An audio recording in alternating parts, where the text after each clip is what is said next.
Malam Pak, cara mengajarkan karakter yang baik pada anak 4 tahun, di mana orang tua sering tidak sabar dan memarahi anaknya. Oke, jawabannya ya harus sabar. Sering orang tua tidak sabar. Waduh, nah kamu tuh harus sabar, ngerti nggak? Sabar itu penting sekali. Nah, orang sabar itu diberkati Tuhan. Apa? Anak mikir, ini orang lagi marah-marah ngajarin sabar gitu ya. Jadi karakter itu diantaranya kan sabar, kecuali lagi mengajarkan karakter tegas gitu ya. Ya Bapak dengan tegas gitu ya. Tapi tegas itu kan nggak harus marah ya. Maaf ya Pak, aku terlambat. Oke, Papa maafin. Tahu konsekuensinya terlambat? Kalau terlambat bangun, nggak ada uang saku. Maaf deh Pak, dimaafin, tapi tetap nggak ada uang saku. Jadi tegas, nggak bergeming, mau dirayu tidak ya tidak, tapi tetap maaf ya nak ya, kamu tetap dipotong uang saku. Tegas, ya tegas tuh nggak perlu marah. Saya punya perusahaan sekuler, kalau pulang lebih awal, uang makan dipotong, atau datang terlambat, uang dipotong. Dan anak buah saya juga banyak hamba Tuhan. Pak, saya mau pulang lebih awal karena mau ada sel grup. Silahkan, potong uang makan. Aduh, maaf Pak, bisa nggak dipotong? Shalom, tidak bisa. Tetap tidak bisa. Saya punya perusahaan, ada supplier, janji kirim barang tanggal 10, dia kirim tanggal 11. Kan peraturannya terlambat 1 hari, per item dipotong 5 juta. Aduh, maaf Pak, saya ini banyak pelayanan, jadi kemarin saya itu kelupaan. Mohon maaf ya Pak ya. Saya maafkan, sebagai bukti saya maafkan, saya akan order lagi. Tapi potongannya gimana Pak? Shalom, tetap dipotong. Tidak perlu marah. Itu tegas. Tidak ada potongan serupiah pun kalau urusan sama saya. Kenapa? Iya, iya, tidak, tidak. Setuju, setuju, nggak setuju ya sudah. Tidak ada perubahan dikit pun juga, tapi nggak pakai marah, gitu kan? Nah itu mengajarkan ketegasan pun bisa tanpa marah. Tapi kalau bapaknya marah-marah, orang tuanya marah-marah, ya paling susah ngajarin karakter. Kenapa? Anaknya di bawah 4 tahun. Nah, di bawah 4 tahun, anak itu logikanya belum kuat. Jadi gini, 0 sampai 6 tahun itu perasaannya yang kuat, otak kanan yang kuat, ya, intuisi yang kuat, relasi yang kuat. 6 sampai 12 otak kirinya berkembang, logikanya mulai berkembang. Makanya di bawah 6 tahun kalau kita bicara gaya pengasuhan berdasarkan umur. Oke ya. Di bawah 6 tahun orang tua mengasuh dengan gaya gembala yang memberikan teladan. Gembala domba berdiri di depan, dombanya ngikutin. Jadi di bawah 6 tahun orang tua gembala yang memberikan teladan. Kenapa? Karena anak hanya menirukan. Anak di bawah 6 tahun itu menirukan. Orang tuanya ramah ya ramah, orang tuanya banyak ketawa, anaknya banyak ketawa, orang tuanya banyak berdoa, makan sebelum berdoa, berdoa dulu, ya anaknya akan makan berdoa dulu. Jadi anak di bawah 6 tahun, orang tua seperti gembala yang memberikan teladan. Anaknya 6 sampai 10 12 tahun, maka orang tuanya gembala dan guru. Kenapa? 6 tahun logika mulai kuat. Anaknya mulai bertanya, kenapa? Orang tua enggak boleh yang anaknya 6 sampai 12 tahun, orang tua enggak boleh berkata, pokoknya nurut, pokoknya. Pokoknya itu di bawah 6 tahun. Kalau anaknya 6 sampai 12, oke, ini biar kalau nanti saya tujuannya supaya ya selain Anda beli buku, belajarnya lebih lengkap ya. Anak sesuai umur ini di buku mana? Ada di buku Mendidik Anak dengan Hati.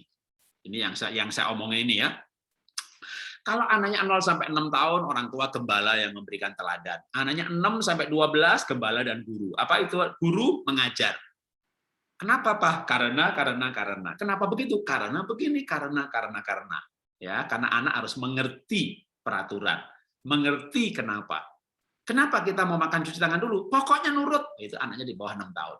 Ya, dikasih teladan, pokoknya boleh. 6 tahun udah nggak boleh. Kalau mau menghukum anak 6 sampai 12, reward and punishment itu 6 sampai 12. Kayak guru di sekolah, anaknya nggak bikin PR dihukum. Tapi peraturannya jelas. Anaknya kepala sekolah juga dihukum, hukumnya adil. 6 sampai 12. Di bawah 6 tahun nggak boleh dihukum.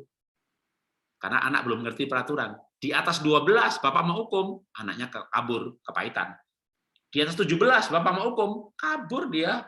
Jadi makanya Alkitab berkata, barang siapa mengasihi anaknya, mengajar pada waktunya. Waktunya kapan? 6 sampai 12. Di atas 12 udah nggak bisa.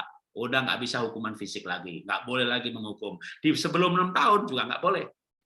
Maka di bawah 6 tahun memberikan teladan sebagai gembala, 6-12 gembala dan guru. 12 tahun ke atas gembala, guru, dan sahabat. Sahabat itu gimana? Pak, temanku ada yang cinta aku. Kamu cantik sih. Gimana ceritanya? Seperti kalau dulu Bapak itu punya sahabat. Dulu punya sahabat nggak waktu SMA? Lalu sahabatnya bilang, aku ditarik sama ini. Belajar dulu, jangan pacaran. Itu bukan sahabat, itu nenek namanya. Ya. Nah, kalau Anda punya anak remaja, Anda harus jadi sahabat. Selain guru dan gembala. Tapi sahabatnya lebih banyak porsinya. Jadi ini mau bicara boleh gaya pengasuhan berdasarkan umurnya, boleh juga. Ya, nanti baru bagaimana menggembalakan anak sanguin, beda lagi.